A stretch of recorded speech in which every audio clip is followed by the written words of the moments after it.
film. Why? Because she's the director. What about the scene back then? How cool was that? Well, it's where I came from, and people like Jim Jarmusch and Amos Poe and Betty Gordon and Sarah Driver, John Lurie. It was a great moment to be in the East Village, living in those years, and I'm so glad that Celine has taken upon this huge endeavor to document what went on then, because none of us could ever get it together to do it. So, What was it like to have the No Wave movement captured on film?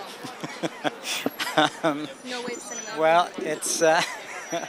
it's a real honor. It's a real privilege to see all the filmmakers here and to see lots of the clips from the films and to hear the people who were there at the time talking about their work and how important it was and how much fun it was.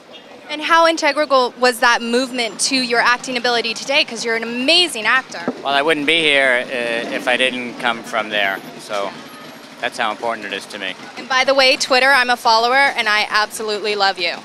You're Well, thank hilarious. you. Thank you, but it's not me. It's not you? It's not me. Oh, folks, you heard that here first. I don't Twitter. All right, thank you so much, Steve.